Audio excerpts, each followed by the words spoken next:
So in this video, we are going to expand this binomial here, this x minus 4y raised to the fourth power, which could be done by hand. X minus 4y to the fourth power is saying x minus 4y times x minus 4y times x minus 4y times x minus 4y, and you could use the distributive property and it would take a nice long time and lots of work and becomes extremely difficult as this power, as that exponent goes up. Pages and pages and pages of work. Well, we can use something called the binomial theorem, and it is when I have some binomial raised to a power, some binomial a plus b raised to some power n. We can use this theorem called the binomial theorem, and this looks extremely scary. And we're going to kind of talk about it briefly and then move back and expand that binomial using the pattern.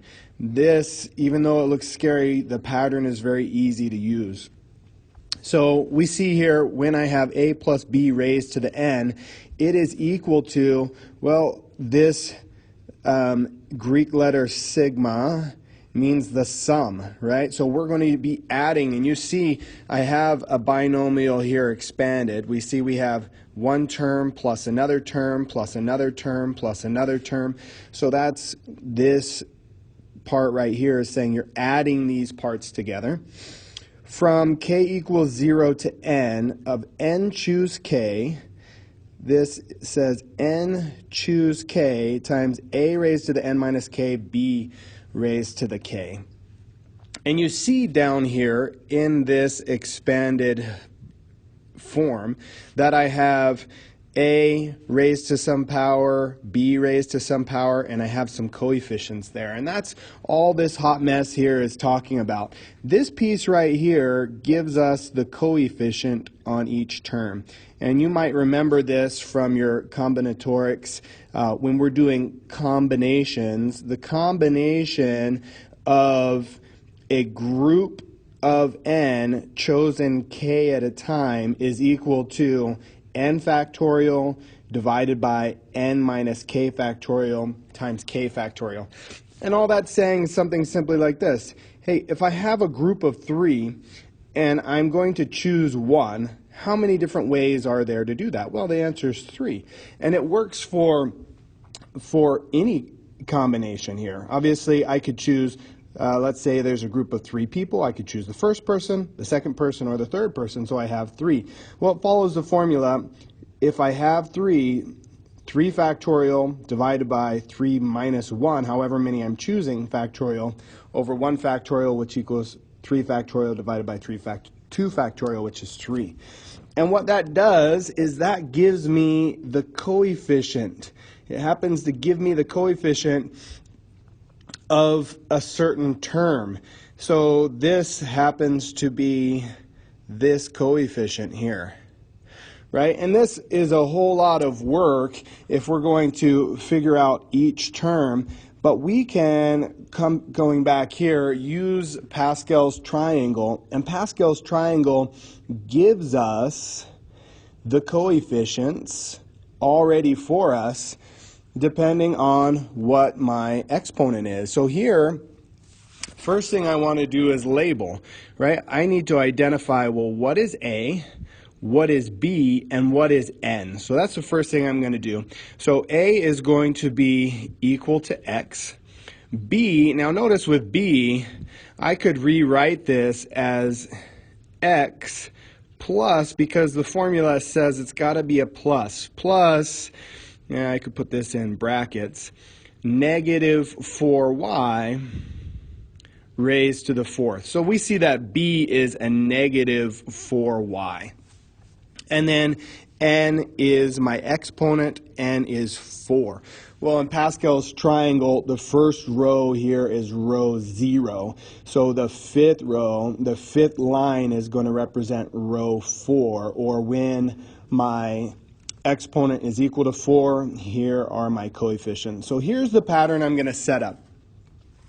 I set up my 1, 4, 6, 4, and 1. And then I can fill in my a and b. So for each one, I'm going to say ab plus ab plus ab plus ab plus ab. So the next thing I need to do is go in and fill in my exponents. And my exponents have a distinct pattern as well. They start from 4 and go to 0 with the a's, and then the reverse direction with the b's. So I'll fill this in. This is a to the 4th, a to the 3rd, a to the 2nd, a to the, first, and a to the 0. And then the reverse direction for the second, or b, and that is going to go from 0, 1, 2, 3, and 4. So an easy pattern there to set this up. And now the only thing that we have left to do is to input the values of a. Well, a is equal to x, so I'm going to substitute x in here everywhere I see a. And then I need to substitute negative 4y everywhere I see b. And then it's just simplification from there. So I'm going to go ahead and write 1 times a, which is now x, to the 4th power. And b is negative 4y to the 0 power. And then we move on to the next term.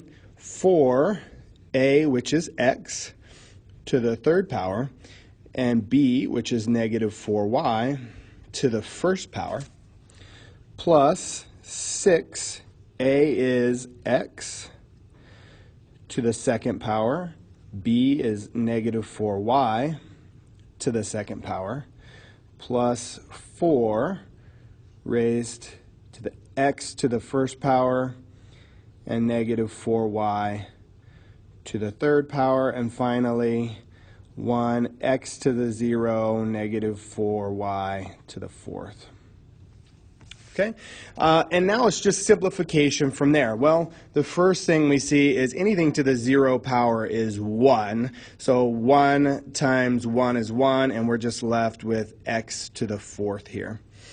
And then I have 4 times x to the 3rd times negative 4y to the 1st power. So negative 4y to the 1st power is just going to be negative 4y.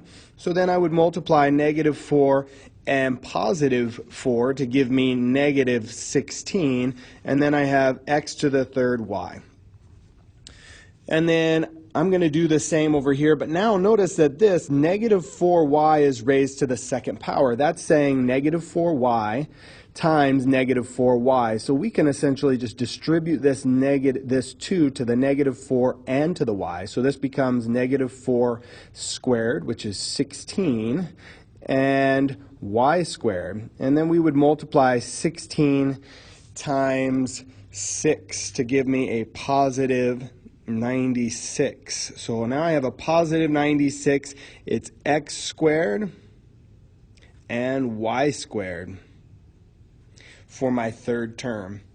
And then moving on here, I've got 4 times x to the 1st, or just 4x, and then I've got a negative 4y raised to the 3rd power. Well, a negative 4 raised to the 3rd power is going to give me negative 64. Y to the 3rd power is y to the 3rd. Then when I multiply negative, this becomes negative 64 times 4 is going to be negative 256. I only have one x and I have 3 y's now. And then finally, this last term, well, anything to the 0 power is 1. 1 times 1 is 1, and I'm left with 4 to the 4th, y to the 4th, right? 4y, all raised to the 4th power is saying 4y times 4y times 4y times 4y, which 4 to the 4th is a positive 256, and y to the 4th. And here is our final expansion of this binomial